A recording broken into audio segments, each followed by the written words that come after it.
I know. The trials and tribulations, once you get through them, it's just riches. Some stars enter Hollywood with absolute confidence, ready to conquer the world. Kim Basinger wasn't one of them. Before becoming one of the most sought-after women on the planet, before her posters plastered across record stores and her films captivated an entire generation, she was just a young girl from Georgia struggling with her own fears. Born into an ordinary family, Kim grew up so shy that many worried she wouldn't be able to fit in. She later admitted that these anxieties had followed her from a very young age.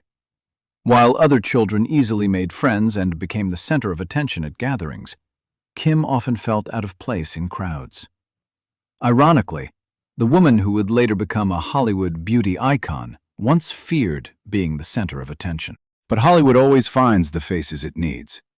After years of struggling with television projects and minor roles, Kim began to attract attention with her delicate, yet mysterious beauty. In 1984, she appeared in the film The Natural alongside Robert Redford. It wasn't the biggest role of her career, but it was enough for producers to realize that behind that alluring exterior was an actress capable of creating a special appeal on screen. However, the real turning point came 2 years later, when she landed a role in 9½ Weeks. The film quickly became a cultural phenomenon, making Kim Basinger a globally recognized name. Audiences saw her charm, her sensuality, and her mesmerizing moments on screen. But behind the camera was a completely different story. The intense filming process often left Kim stressed and exhausted. The emotions audiences perceived on screen were sometimes not entirely acting. It also reflected the confusion, hurt, and insecurity she was truly experiencing. When the film ended, Hollywood declared it had found the new sex symbol of the 1980s. Kim Basinger, however, realized that fame can sometimes be a gilded cage. She'd become a global star, but at the same time she began to lose the right to live as a normal person. By the late 1980s, Kim Basinger was no longer a rising star. She had become a phenomenon. From movie theaters to magazine covers, from television shows to VHS stores across America, her image was everywhere.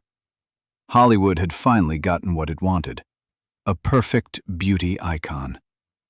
But what few realized was that Kim was still trying to control her own life, while the world seemed to want to decide it for her. Following the success of 9½ Weeks, studios relentlessly exploited the seductive image that had made her famous.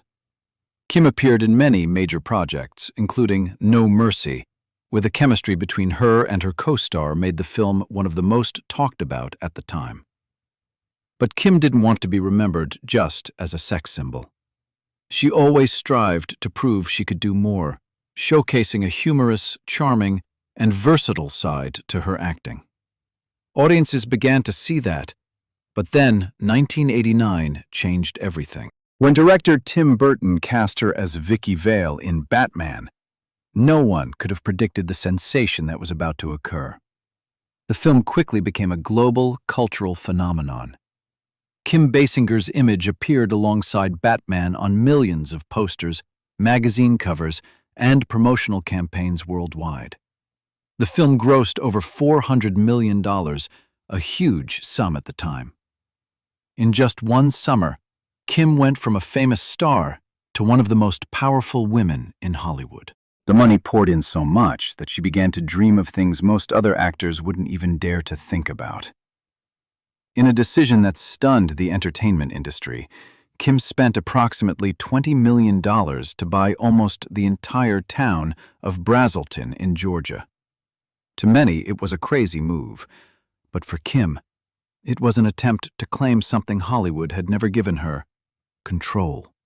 After years of being manipulated, promoted, and exploited by studios, she wanted to own something that truly belonged to her. But it was at the height of that power that Kim began making decisions that not everyone in Hollywood would approve of.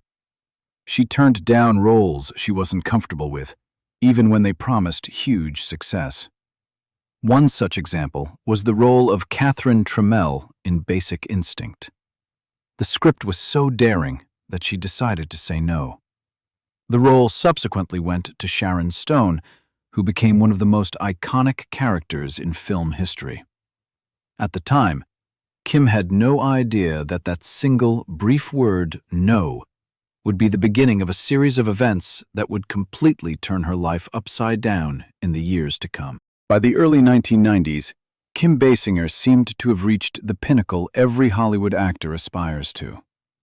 She was one of the world's most famous faces, earning millions of dollars per film, gracing magazine covers everywhere, and possessing a fortune many could only imagine.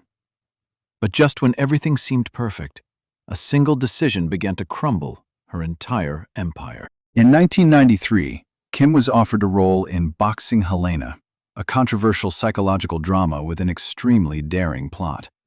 She initially agreed verbally, but as production progressed, Kim felt the script wasn't right for her. She decided to withdraw. In the film industry, this isn't uncommon. Actors change their minds frequently. But this time, things were different. The studio decided to sue her for breach of her verbal agreement. What began as a contract dispute quickly escalated into a lengthy, media-concerned public trial. Cameras followed Kim's every move. The press no longer spoke of her talent or success. They spoke of money, lawsuits, and failure. When the jury handed down a $8.9 million settlement, it wasn't just a financial loss. It served as a warning to all women in the entertainment industry that saying no can come at a very high price. To survive, Kim was forced to sell off assets she once considered symbols of her independence. The town of Brazelton, Georgia, which she had bought with the ambition of building a film production center, was resold for only a fraction of the original price. Millions of dollars vanished almost overnight. From one of Hollywood's most powerful stars, Kim became the subject of entertainment shows that hunted down the downfall of celebrities. At the same time, Hollywood was changing. The era of the sexy romantic films that had propelled Kim to the top was coming to an end. Actresses associated with the seductive image were beginning to struggle to transition to more serious roles.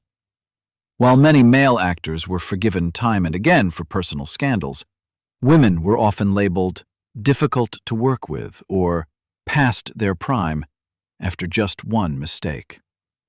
And Kim Basinger became one of the most famous examples of that injustice.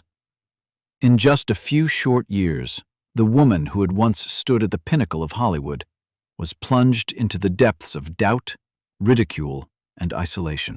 If this were a typical Hollywood story, it would probably have ended at the 1993 trial. A once peak star crushed by debt, losing her reputation, and fading from the spotlight. But the most extraordinary chapter in Kim Basinger's life began after she lost almost everything. While much of Hollywood viewed her as a relic of the 1980s, director Curtis Hanson saw something many others overlooked. He believed that the trauma, the failures, and the years of media attention had given Kim a depth that couldn't be learned from any acting school. That belief led her to the role of Lynn Bracken in the 1997 film L.A. Confidential. It was no longer the iconic, sexy image the public was familiar with. Instead, it was a woman with a fragile beauty, burdened by sadness and the invisible scars of life. From her very first screen appearances, Kim made audiences realize they were seeing a true actress, not just a beauty icon. That performance changed everything. In 1998, Kim Basinger took to the stage to accept the Oscar for Best Supporting Actress. It was a paradoxical moment. Hollywood had tried to portray her as an example of failure, but ultimately, Hollywood itself had to award her the industry's most prestigious prize. However, that victory couldn't bring back the lost years, nor could it heal the wounds she carried. Few knew that during that time, Kim was silently battling severe anxiety. From a very young age, she had been extremely shy. But after years of living under the pressure of fame, the scrutiny of the press, and protracted legal battles, that fear had grown stronger than ever. At one point, even stepping outside the house became a challenge.